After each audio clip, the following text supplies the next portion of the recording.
지난 시간에 이어서 오늘 수업은 술의 제조 원리에 대해서 다시 한번 설명을 하고 술이 만들어지는 과정에 대해서 설명을 하도록 하겠습니다. 네, 지난 시간에 술의 제조 원리에 대해서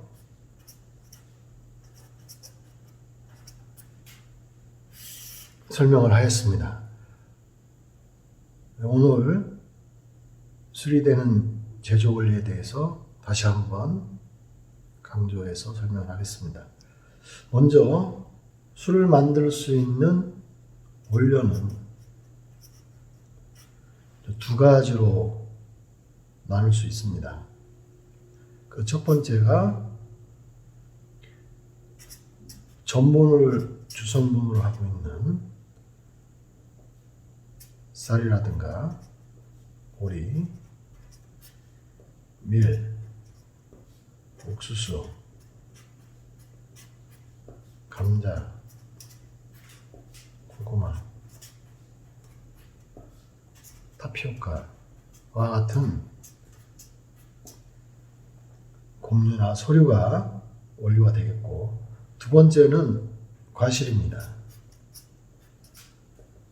포도라든가 사과, 배, 복숭아,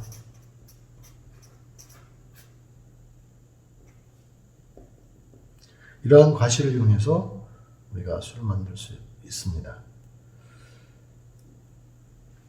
전분이나 과실을 가지고, 즉 과일 속에 있는 당분이죠. 전분과 당을 이용해서 술을 만들 수가 있는데, 이 술을 만들 때 관여하는 미생물을 우리는 효모라고 불러줍니다.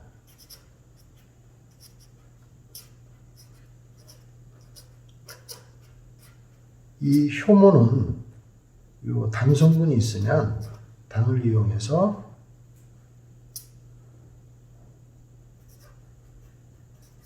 효모가 알코올과 이산화탄소를 발생시키게 됩니다. 그런데 효모의 특성은 뭐냐? 이 전분을 직접 이용할 수 없다는 것이죠. 세균이나 곰팡이는 전분 또는 당을 다 이용할 수 있는데, 효모에 해당되는 이와 같은 미생물은 전분을 이용하지 못합니다. 반드시 당이 있어야지만 이러한 당을 이용해서 효모가 술을 만들고, 또 한편으로 그때 이산화탄소가 발생을 하게 되는 겁니다. 그래서 전분이 주성분인 이런 곡류라든가 소류가 존재할 때는 이 전분을 먼저 이렇게 당으로 바꿔주는 이것을 우리가 당화 공정이라고 합니다. 당화 공정을 거쳐서 당으로 만든 다음에 여기에다가 효모를 접종해서 술을 만들게 되는 것이죠. 이 당화 공정은 크게 두 가지로 나눌 수가 있습니다. 이 당화 공정을 할 수 있는 방법은 첫 번째, 강산이 있습니다. 염산이라든가 황산, 수산과 같은 이런 산을 이용해서 전분을 당으로 바꿔줄 수가 있습니다. 여러분들이 물엿 만들 때 산분해 엿을 배웠을 겁니다. 이런 산을 이용해서 전분을 당으로 바꿔주는 거죠. 이 산을 쓰게 되면 반드시 이제 중화를 시켜야 되는 문제가 발생하죠.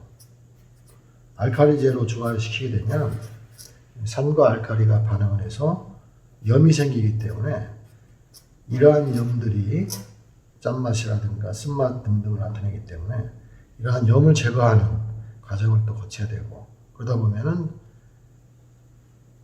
그 제품의 퀄리티가 떨어지기 때문에 현재는 쓰고 있지 않는 방법이지만 가능하다 하는 얘기를 드리고 싶고요. 두 번째는 전분을 당으로 가수분해할 수 있는 효소를 사용하는 방법입니다. 그 전분을 당으로 바꿀 수 있는 효소는 아밀레이스입니다.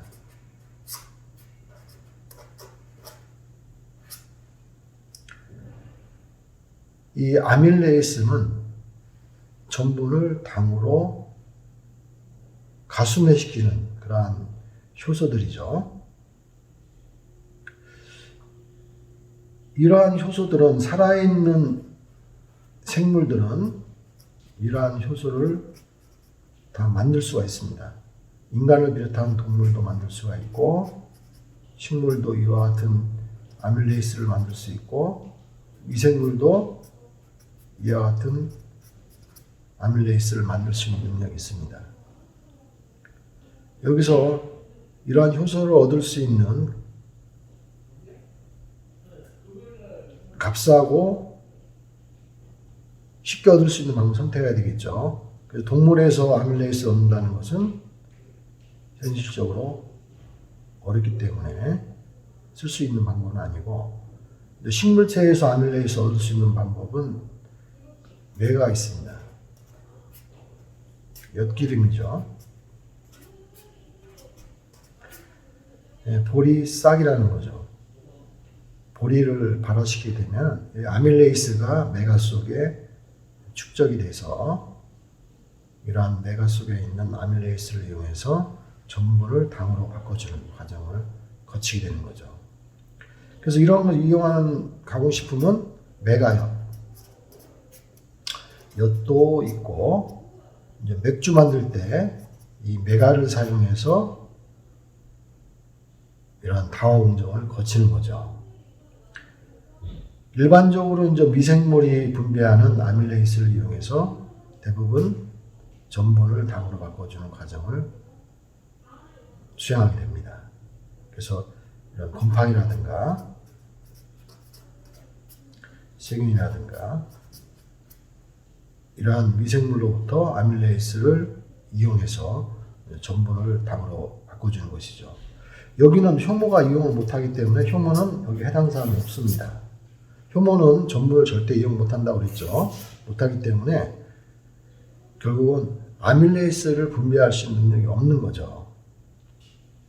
그렇기 때문에 곰팡이나 세균을 이용해서 이러한 효소를 얻게 되고 이러한 효소를 가지고 전분을 당으로 바꿔주는 거죠. 그래서 우리가 이제 막걸리라든가 또는 약주라든가 그 다음에 여러 가지 이 발효주를 만들 때 이와 같은 곰팡이를 사용해서 전분을 당으로 바꿔주죠. 대표적인 균주가 아스퍼질러스 오리제라는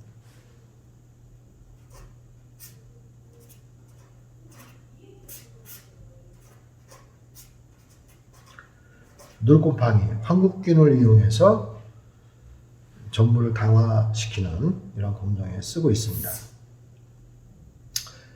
이제 세균도 마찬가지로 전분을 당으로 바꿔줄 수 있는 이런 과정을 거치기 때문에 당화 공정에 이용될 수가 있습니다. 주로 이제 곰팡이를 사용해서 전분을 당화시키는 이런 공정을 거치고 있습니다. 전분을 당으로 바꿔주는 과정에 첫 번째로 이용되는 것이 이제 메가가 되겠고, 두 번째로 미생물이 분비하는 아밀레이스를 이용해서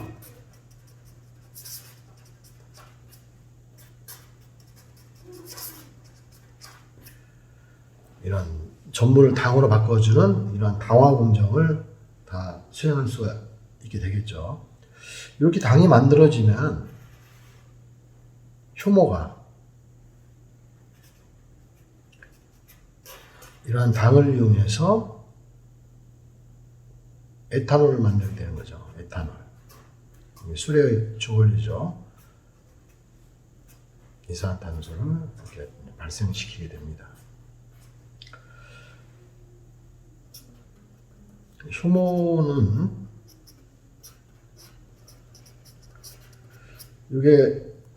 효모는 산소 유무에 관계없이 당을 이용해서 증식할 수가 있습니다.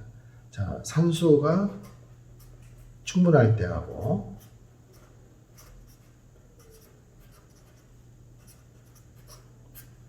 산소가 부족할 때,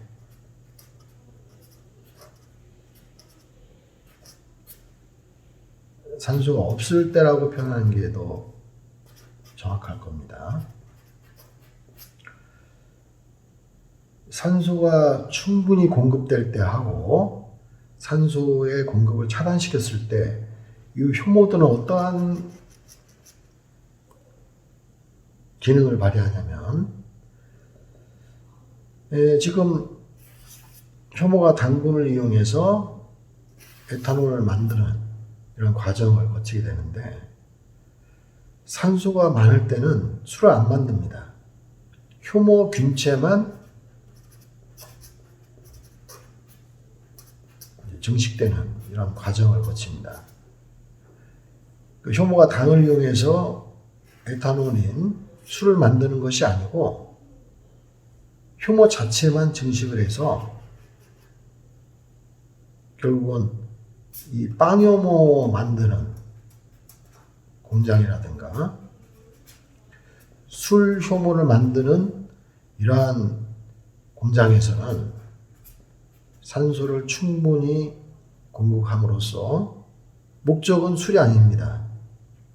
빵 효모를 생산하고 술 효모를 생산하는 공장 입장에서는 술이 아니기 때문에 최종 목표가 효모 자체만을 증식시켜서 빵을 만들 때, 술 만들 때 공급하는 이러한 역할을 하기 때문에 산소를 충분히 공급해줍니다. 즉, 지금 빵 효모를 만드는 공장, 술 효모를 만드는 공장들이 국내에도 있습니다. 이런 공장에서는 살균된 에어 필터로 묵은 상태의 산소를 충분히 이 효모균체를 배양할 때 첨가해서 효모균체를 얻고 있습니다. 술을 만들 때는 산소가 없을 때 효모가 당을 이용해서 술을 만들게 되는 겁니다. 그래서 술 만드는 모든 공장에서는 산소를 차단시키는 것이 첫 번째 조건이죠. 술 만들 때는. 산소가 없어야지만 술이 만들어지는 것이죠. 술 만들 때 산소가 공급돼 버리면 술이 안 만들어지고 효모균체만 증식되는 과정을 거치게 됩니다. 과거에는 우리 선조와 또 다른 나라의 우리보다 오래된 사람들은 이 미생물에 대해서 전혀 몰랐죠. 그 전통적으로 국내의 경우도 막걸리 만들 때 보면 이런 항아리에다가 발효를 시키는 거죠. 뚜껑을 이렇게 닫고 술을 만들었습니다. 초기에는 산소가 용전되어 있기 때문에 그런 산소를 이용하다가 외부에서 산소가 공급이 안 되기 때문에 술이 만들어지기 시작하겠죠. 술 만들 때 이산화탄소가 이쪽으로 배출되기 때문에 산소가, 공중에 있는 산소가 술 만드는 과정에서 접촉하기가 굉장히 힘들어지기 때문에 자연적으로 술이 만들어지는 것이죠. 현재는 그 산소를 완전히 제거한 상태에서 이제 발효를 시키게 되는 것입니다. 이번에는 여러분들 교재 370페이지 보시면 주류의 분류가 있습니다.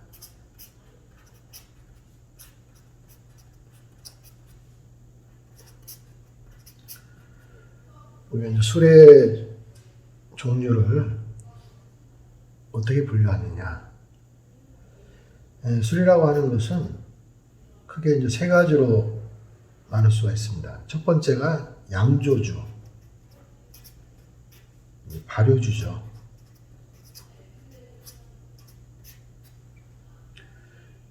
효모가 당을 이용해서 만들어지는 술을 얘기합니다. 이렇게 만들어진 발효주를 증류해 가지고 알코올 함량을 높인 술이 두 번째 해당되죠. 이것을 우리가 증류주라고 합니다.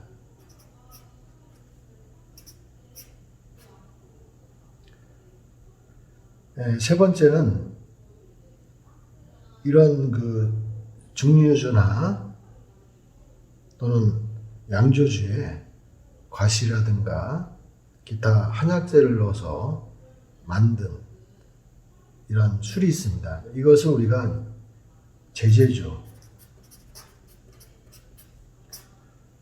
혼성주라고 합니다. 첫 번째로 이제 발효주라고 하는 것은 말 그대로 이 당을 이용해서 효모가 에탄올을 만드는, 즉 술을 만드는 과정을 거치게 되는데, 이와 같이 발효를 통해서 만들어지는 술을 우리가 발효주라고 불러주는 거죠.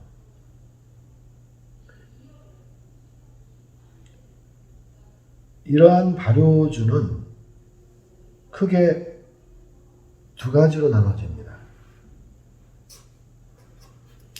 단 발효주하고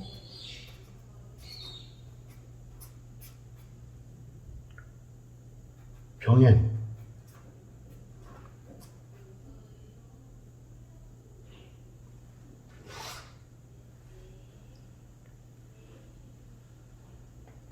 다시 하겠습니다.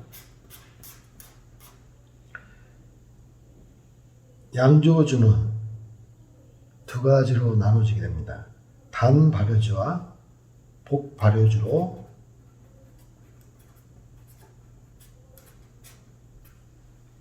두 가지로 구분할 수가 있고, 이 복발효주로 다시 두 가지로 또 나눠집니다. 단행 복발효주가 있고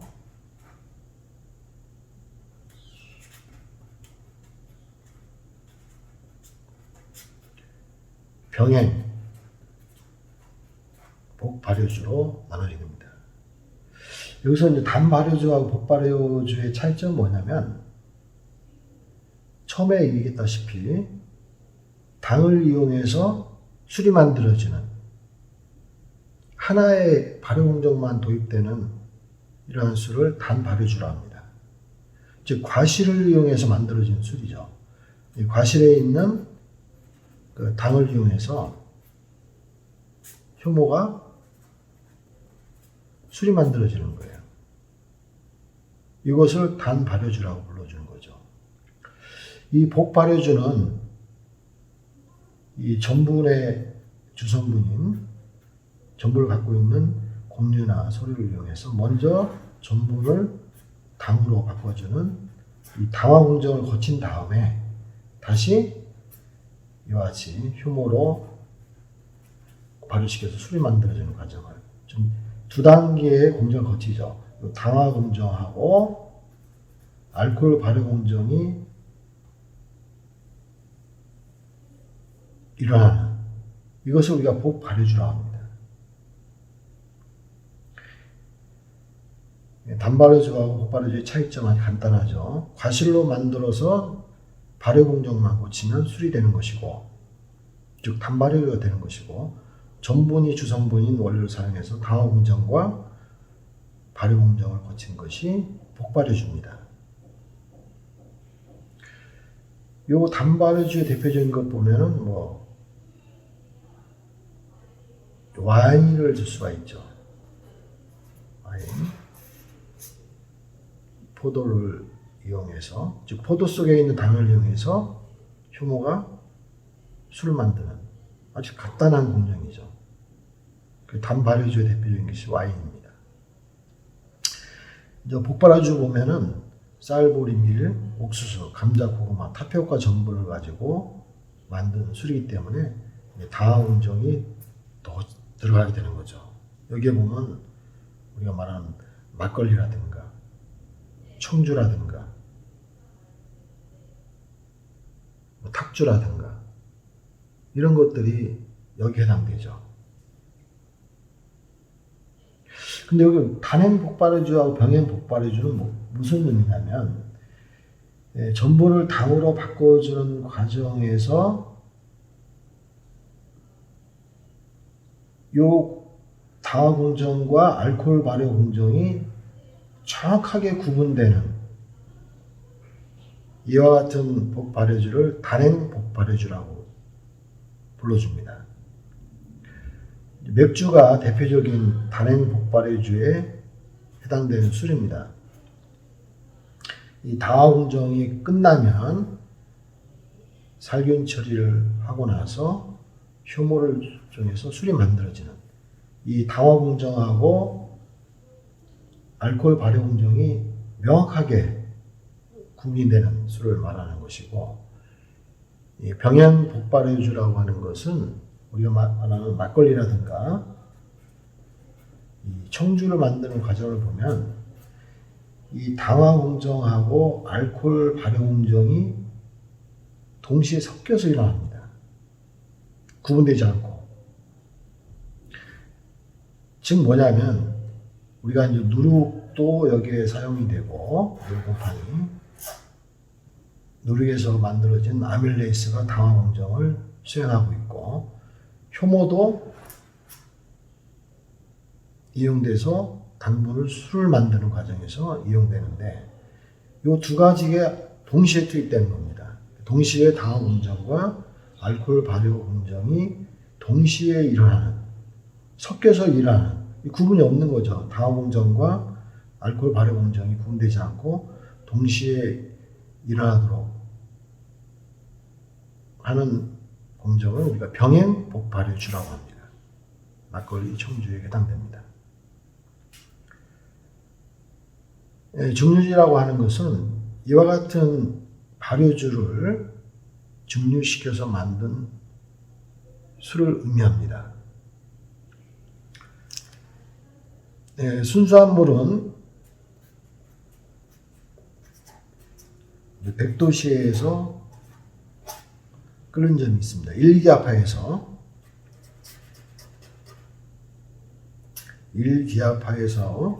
순수한 물의 경우는 100도씨에서 끓습니다.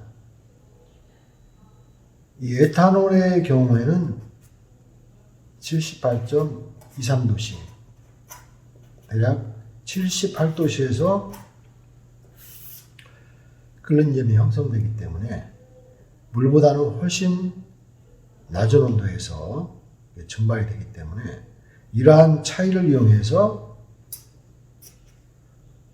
그 알코올 함량을 높인 술이 증류주입니다. 그래서 여기는 이제 위스키라든가 브랜디라든가 우리가 즐겨 찾는 소주라든가 보드카라든가 중국의 이제 고량주인 백주 같은 것이 여기에 해당됩니다. 알코올 함량을 높음으로써 저장성도 높이고 또 그들이 갖는 어떤 특정한 맛을 원하기 때문에 이제 증류주가 많이 현재 유통되고 있습니다. 이 제재주 혼성주라고 하는 것은 우리가 보통 이제 이런 소주에다가 몸에 좋은 여러 가지 한약재라든가 또는 과실이라든가 채소를 넣어서 만든 술이죠.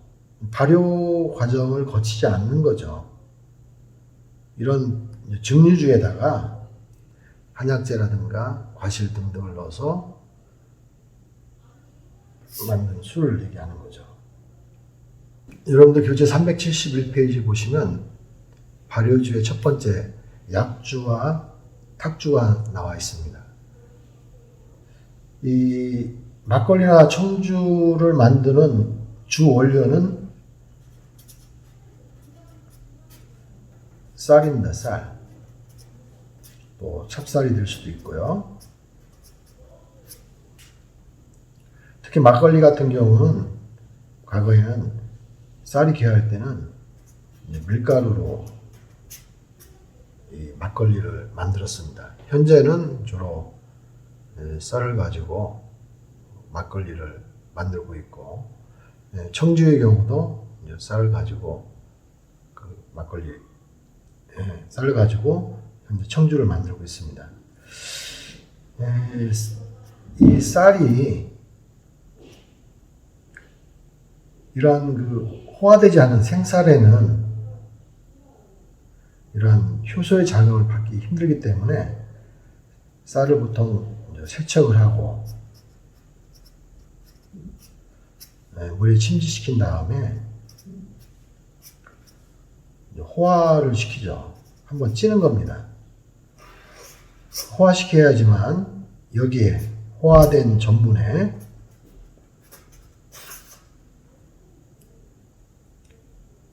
미생물이 분비하고 있는 아밀레이스가 작용해서 이 당으로 바뀌겠죠. 당으로 바뀌면 여기에 효모가 관여를 해서 이 술이 만들어지는 과정을 거치게 됩니다.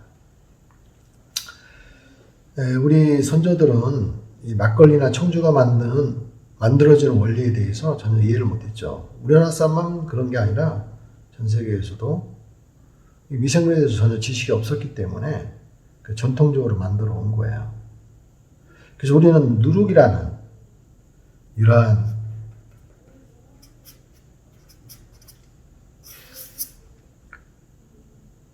발효제를 이용해서 전분을 당으로 바꿔주고 이렇게 만들어지는 당에다가 효모가 접종이 돼서 술이 만들어지는 거죠.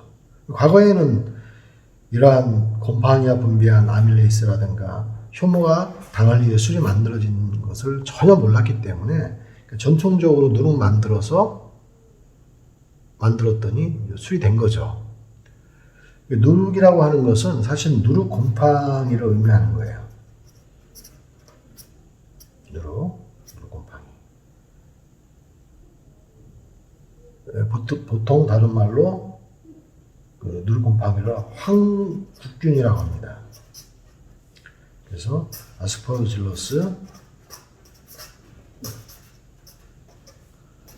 오리제라는 이와 같은 곰팡이가 사용돼서 전분을 당으로 바꾸는 요 당화 공정에 이용되는 것이죠.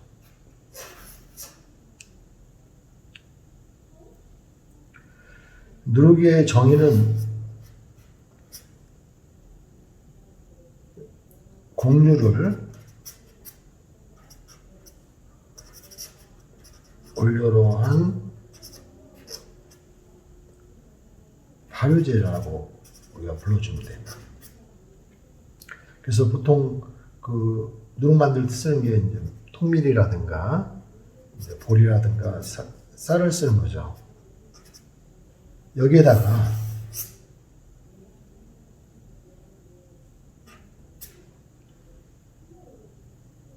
이제 미생물을 이제 번식시켜서 만든 발효제가 누룩입니다. 지금에서 보면 여기에 곰팡이도 번식을 하고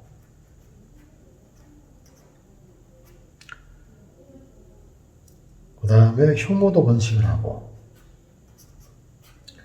세균 중에서 이제 유산균 같은 이러한 세균들이 함께 번식을 하고 있는 거죠.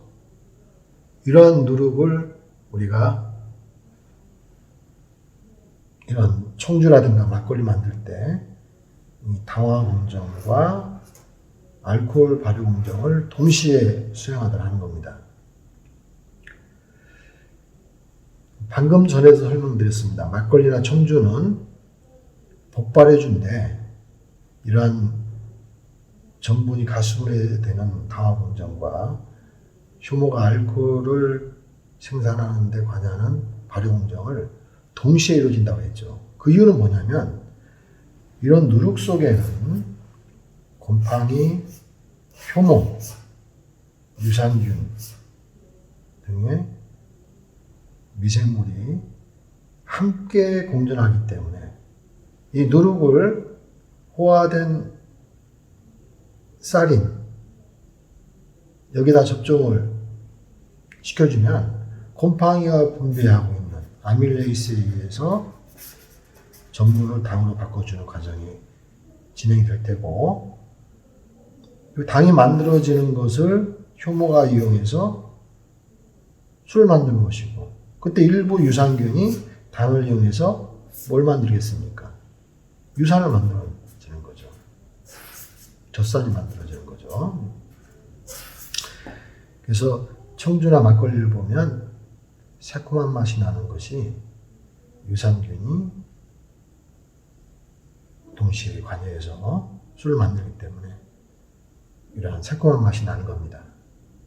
그래서 막걸리나 약주에는 살아있는 유산균이 있기 때문에 신맛을 낸다고 보시면 됩니다. 누룩은 그 두 가지 형태로 만들고 있습니다. 여기 사진에 나와 있는 것처럼 이렇게 일정한 형태로 이렇게 만들어서 이러한 미생물을 발효시킨, 이걸 보통 병국, 성형 누룩이라고 합니다. 병국. 일정한 형태로 만들었다는 성형 누룩으로 불러줍니다. 아니면 밀 보리쌀을 그 국분으로 만든 다음에 가루 형태로 만든 이와 같은 누룩을 우리가 산국이라고 불러주죠. 산국. 어떤 형태가 됐던 간에 이러한 곡류를 원료로 해서 미생물을 배양시킨 중간 발효제를 그냥 누룩으로 보시면 됩니다. 누룩을 만드는 방법은 전통적으로 이러한 일정한 공간이 존재를 하면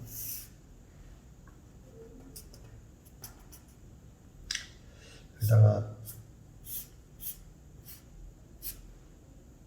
선반을 만들고 이런 형태가 됐던 상관없이 쌀, 보리, 밀을 적당한 물을 집어넣고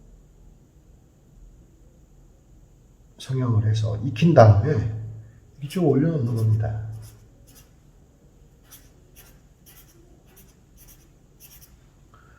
올려놓고 일정한 온도와 습도가 조절이 되면 여기에 곰팡이나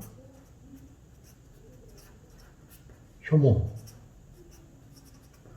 유산균들이 자연 접종이 되는 거죠.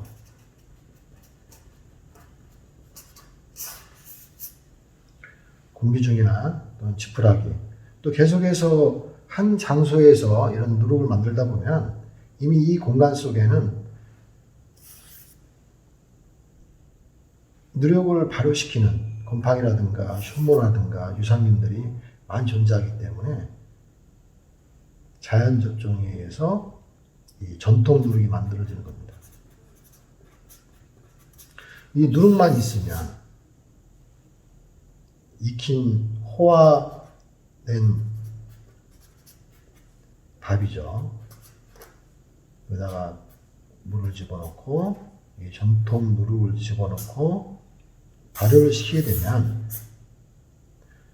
호화된 밥 속의 전분은 곰팡이가 분비하는 아밀레이스에 의해서 뭘로 바뀝니까? 당으로 바뀌고, 이렇게 만들어진 당에 효모가 이런 당을 이용해서 술을 만드는 과정을 거치게 되는 거죠.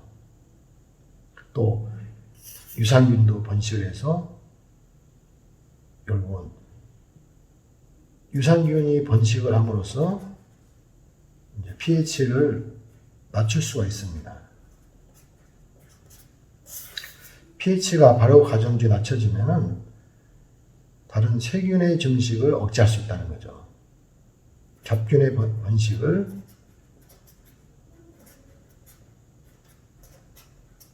억제할 수 있다. 그래서 여기서 유산균의 역할이 상당히 중요합니다. 우리 선조들은 뭐 이러한 원리를 몰랐기 때문에 누룩 만들어서 하고 난 다음에 술을 만들었는데 이때 유산균이 번식을 해서 pH를 낮춰주게 되면 다른 세균들의 번식을 억제하기 때문에 제대로 만들어지는 그런 술을 우리가 제조할 수 있었던 거죠. 현재는 이렇게 자연 접종에 의해서 누룩을 만들게 되면 누룩의 품질이 항상 일정하지는 않겠죠. 그때그때 달라지고 그러다 보면 이런 막걸리나 약주의 품질이 일정하지 않기 때문에 일본식 누룩을 이용해서 만들게 되면 좀 더 품질이 일정하겠죠. 일본식 누룩이라고 하는 것은 똑같습니다. 익힌 쌀에다가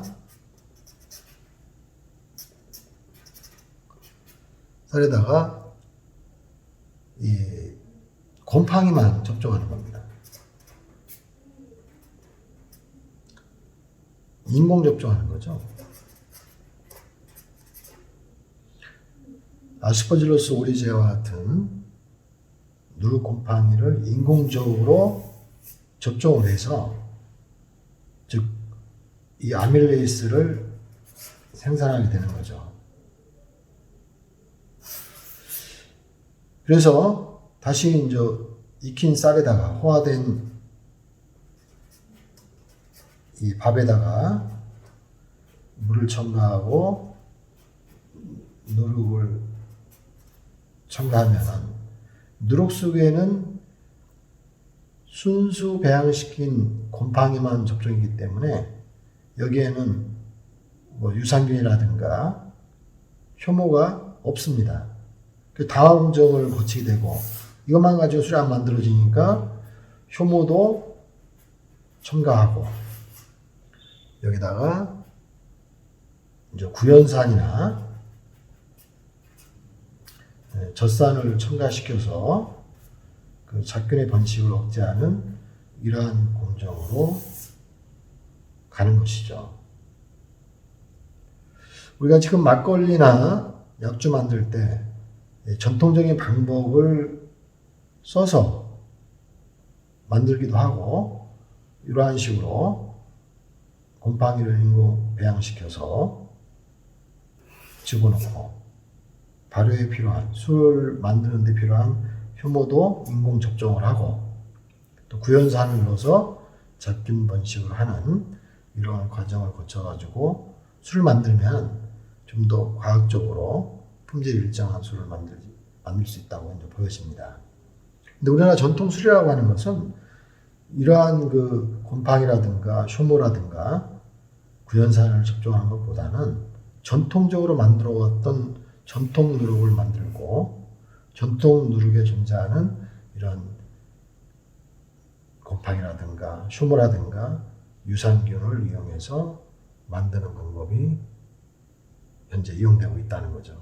이 선택의 문제라고 보여집니다. 현재는 이런 전통 누룩을 만들어서 이런 막걸리나 약주를 만들 수도 있고 좀 더 개량화된 방식으로 인공 접종에 의해서 막걸리나 청주를 만들 수 있다 하는 얘기를 드리는 겁니다.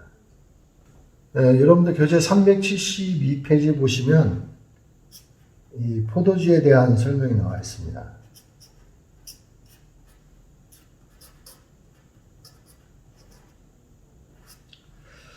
우리가 와인이라고 하는 것은 과실을 이용해서 과실 속에 있는 당을 이용해서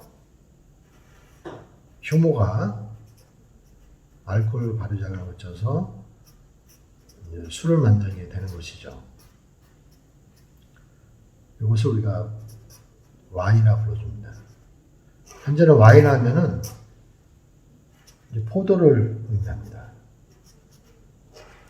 이 포도를 가지고 만든 술이 와인입니다. 그래서 이것은 단 발효주에 해당되죠. 발효시킨 술인데 다화 공정은 필요가 없죠. 포도 속에 있는 주성분이 당분이기 때문에 당을 효모와 그대로 이용해서 만들어진 술이 와인이기 때문에 단 발효주에 해당됩니다. 와인은 구분하는 방식이 여러 가지 방식이 있는데 컬러를 보면은 이 레드 와인과 화이트 와인으로 대별할 수가 있습니다. 예, 붉은 색소를 용출시켜서 만든 적포도주죠. 화이트 와인은 청포도나 아니면 적포도의 껍질을 분리해서 그 알맹이만 가지고 만든 포도주입니다. 백포도주입니다. 레드 와인은 껍질 속에 이 적색을 나타내는 이러한 색소를 많이 용출시킨 포도주가 레드 와인입니다.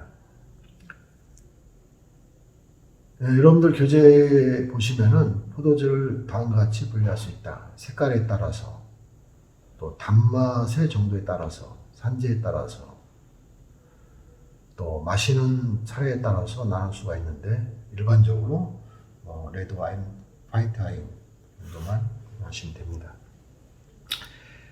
이 와인을 만들 때 키포인트는 이 포도 가지고 결국은 이 와인이 만들어지는데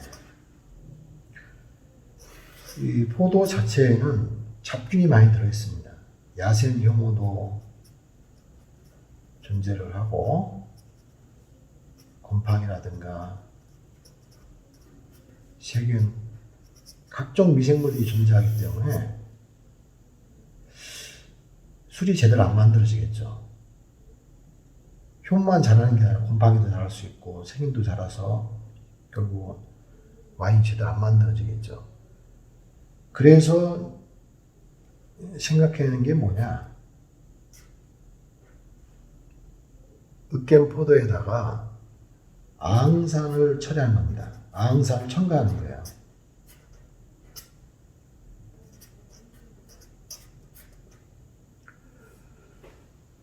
여기서 이제 아항산이라고 하는 것은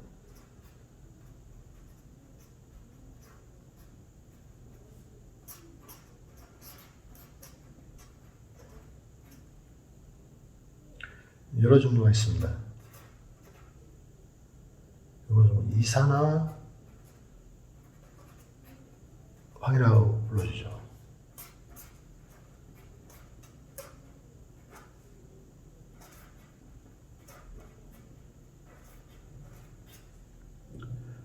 설포 다이옥사이드, 이러한 이산화황이 이제 물하고 반응을 하게 되면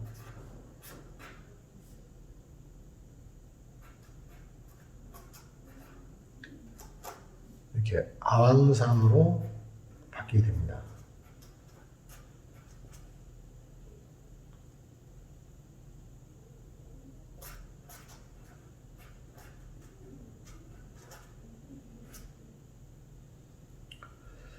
이런 아황산이 해리가 되면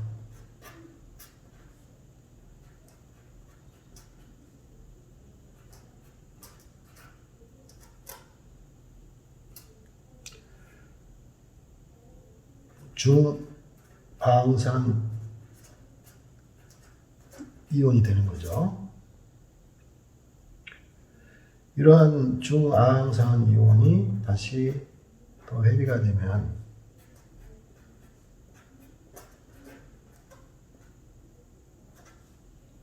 아항산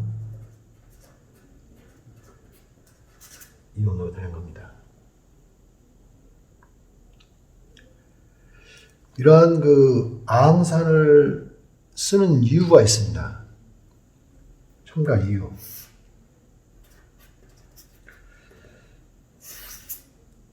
와인 만들 때 아항산을 첨가하는 결정적인 이유는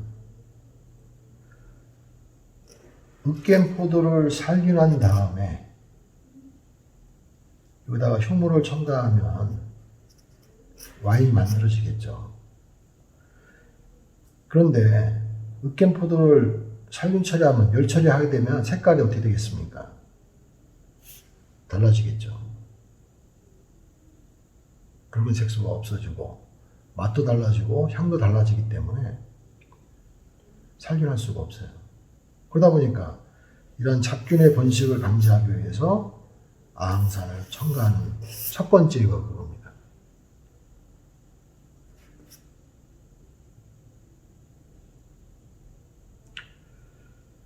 그래서 이 세균을 못 자라게 하는,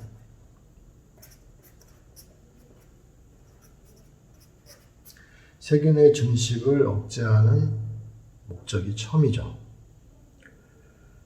그래서 뭐 여러 가지 잡균들이 많은데, 초상균 같은 경우도 50ppm만 되면, 아항산 50ppm만 돼도 못 자랍니다. 유산균 같은 경우도 아항산을 10에서 50ppm 정도 첨가했을 때 증식이 억제됩니다. 세균이 효모보다 증식 속도가 빠르기 때문에 세균이 오염되어 버리면 와인을 만들 수가 없습니다.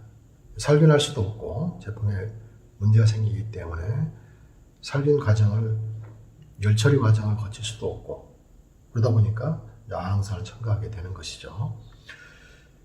두 번째 아항산의 역할은 항산화 작용입니다.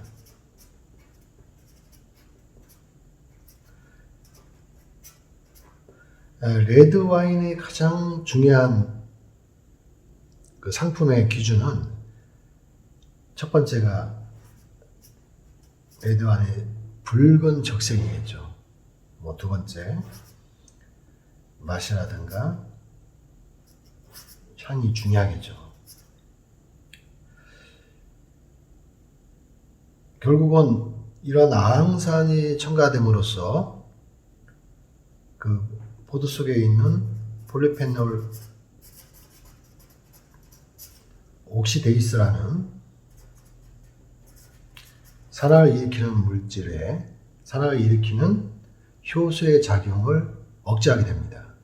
그래서 붉은색을 계속해서 유지할 수가 있고, 그 다음에 비효소적 갈변 반응인 이 마이알 리액션을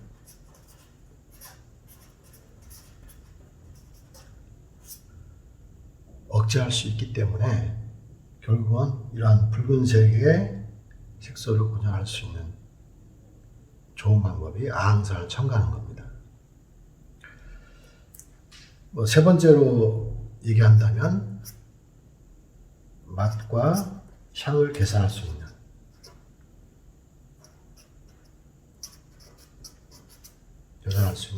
이런 장점이 있기 때문에 아항산을 필수적으로 첨가하는 겁니다.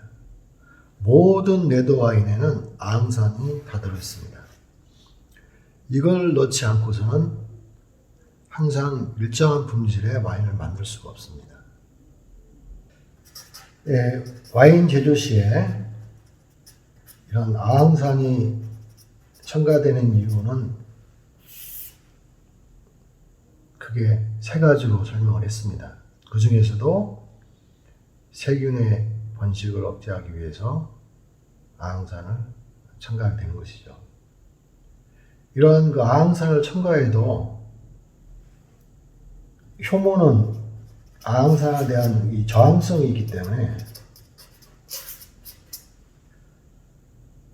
문제없이 발효 과정을 일으킬 수 있습니다. 전혀 문제가 안 되는 거죠.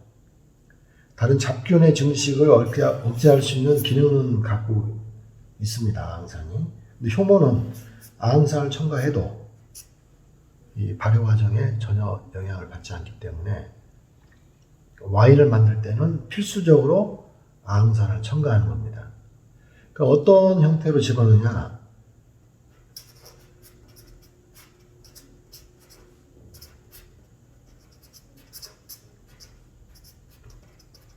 메타중 아흥산 칼륨 형태로 아흥산을 첨가하는 거죠. 이런 형태로 첨가를 해서 레드와인을 만들 때 잡균의 번식을 억제하고 또 색깔이 변하는 것을 방지하고 맛과 향을 안정적으로 해주는 역할을 하는 것이 와인 만들 때 아흥산의 주된 역할입니다. 네, 여러분들 교재에는 맥주라든가 위스키 브랜디에 대한 내용이 빠져 있습니다. 자, 지금부터는 맥주에 대해서 설명을 하겠습니다. 이 맥주라고 하는 것은 보리맥자를 써서 맥주로 만든 술을 우리가 의미하는 겁니다. 영어로는 우리가 이제 비어라고 하죠. 네, 맥주의 원료가 지금 이제 보리죠. 보리의 주성분은 전분입니다. 전분이기 때문에 우리가 복발효주에 해당되고 전분을 먼저 당화시키는 공정이 필요하다고 했죠. 즉 전분을 당으로, 즉 슈가로 만들어주는 과정을 먼저 거친 다음에 이러한 당에 효모가 접종이 돼서 이런 효모가 당을 이용해서 술, 즉 맥주로 만들어지게 되는 겁니다. 그 맥주의 원료는 보리가 되겠죠. 주로 전분을 당으로 바꿔주는데 막걸리나 약주의 경우는 누룩 속에 존재하는 효소를 이용한다고 했습니다. 누룩을 만들 때 관여하는 미생물이 곰팡이인데 곰팡이가 분비하는 아밀레이스가 막걸리나 약주 만들 때 이용되는 것이고 맥주 만들 때는 누룩을 쓰는 게 아닙니다. 이거 국내에서 만들어진 게 아니라 서양에서 왔기 때문에 영국과 독일에서 이러한 맥주가 만들어지기 시작했는데요. 이 사람들은 식물성인 이 메가에서 얻어지는 아밀레이스를 이용해서 이와 같은 당화 공정을 거치게 되는 겁니다. 이 메가라고 하는 것은 우리가 다른 말로 엿기름이라고 불러줍니다.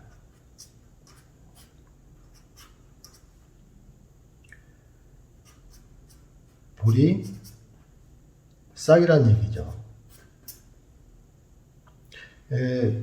전 시간에 설명했지만 보리가 발화되기 위해서는 어떤 종자든 간에 배아 부분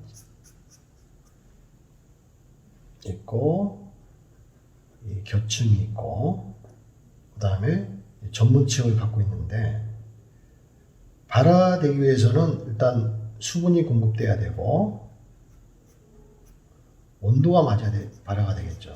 여기서 햇빛은 전혀 필요가 없습니다.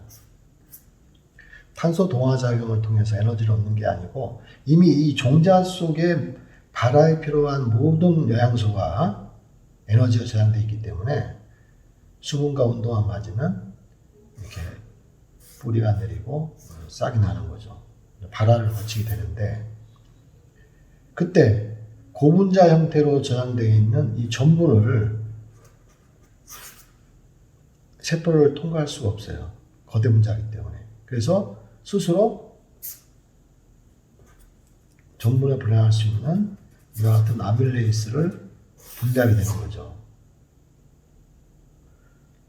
이때 만들어진 아밀레이스를 이용해서 보리 속에 있는 전분을 당화시키는 과정을 거치는 겁니다. 즉 보리에 있는 전분을 당화시키기 위해서 같은 종류의 보리 싹에 있는 아밀레이스를 이용해서 당화시키는 공정을 거치게 되는 거죠. 당화가 끝나면 이 당화가 끝나게 되면은 한번 끓입니다. 팔팔 끓입니다. 이때 이제 호프라는 보통 호비라고 불러주는데 열매가 들어갑니다. 이 호비라는 이러한 식물 열매가 맥주의 쌉쌀한 쓴맛을 나타내게 되는 거죠. 메가는 연 만들 때도 식혜 만들 때도 이 메가가 이용됩니다. 맥주 만들 때만 이용되는 게 아니라 메가엿이라든가 식혜 만들 때 메가 써서 당화시키는 공정을 거치게 된 거죠. 즉 전분이 당으로 바뀌면 단맛이 나기 때문에 그렇죠. 그래서 식혜는 쌀을 이용해서 밥을 한 다음에 물 집어넣고 메가 추출물을 집어넣으면 메가 속에 있는 아밀레이스가 쌀의 전분을 가수분시키기 때문에 단맛이 나는 거죠. 메가엿도 동일한 원리에 의해서 만들어지는 겁니다. 그래서 이 보리 플러스 메가로 당화가 끝나면 이걸 한번 열 처리해 줍니다. 당화가 끝났기 때문에 메가 속에 있는 아밀레이스 작용이 필요가 없겠죠. 그래서 사실은 열 처리 통해서 살균을 해주는 겁니다. 모든 미생물을 사멸시킨 다음에 무균 상태에서 효모를 접종해서 발효시킨 것이 이제 맥주가 되는 거죠. 그래서 이러한 그 당화 공정과 알코올 발효 공정이 이제 명확하게 구분이 되기 때문에 우리는 단행, 복 발효주라고 불러주는 거죠. 다시 한번 정리하면 보리에 있는 전분을 메가 속에 있는 아밀레이스가 당으로 전환시키는 이 당화 공정을 거친 다음에 여기에는 잡균이 존재할 가능성이 매우 높기 때문에 열 처리해주는 즉 살균 공정을 한번 거치게 됩니다. 한번 끓여서 냉각시키는 과정을 거치게 되죠. 그러면 이 당화 공정에 존재했던 미생물이 사멸되겠죠. 이때 열 처리하기 전에 뭘 집어넣냐면 호프라고 하는 이런 열매를 집어넣습니다. 사진을 보면은 건조 전에는 녹색을 띠고 있고 열풍 건조를 통해서 건조를 시키면 이제 갈색을 나타내는 이 열매가 호프입니다. 국내에서도 이제 이 호프가 재배되고 이런 열매를 수확해서 맥주 만드는 과정에서 이제 이용을 하고 있습니다. 그 호프가 없으면 맥주를 만들기에는 거의 불가능한 절대적으로 필요한成분이 호프입니다. 이러한 호프의 기능을 보면 첫 번째가 맥주 특유의 쌉쌀한 맛,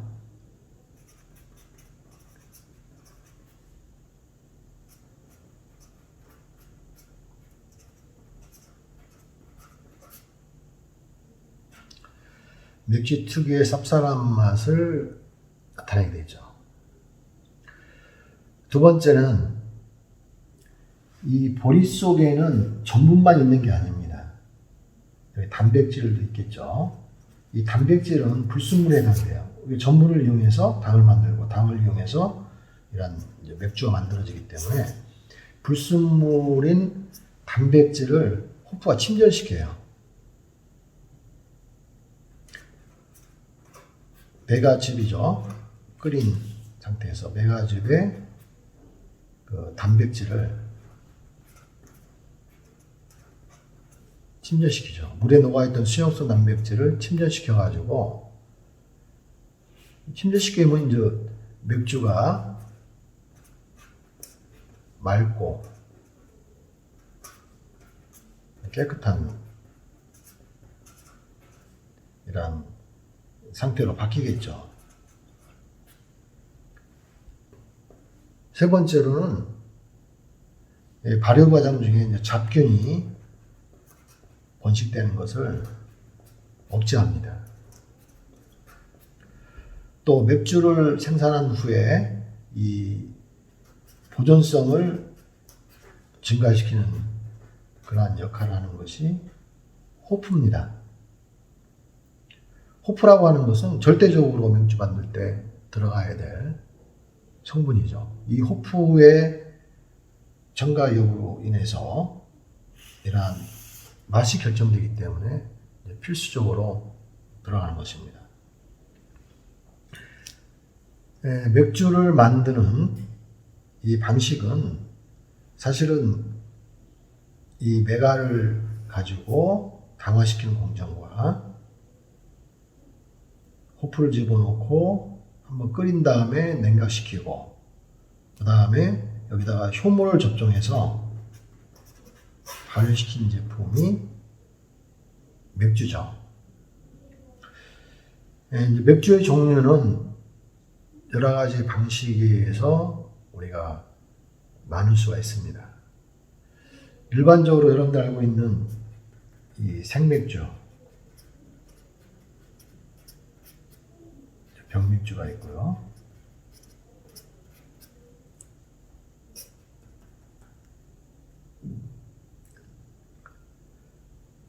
상면 발효맥주,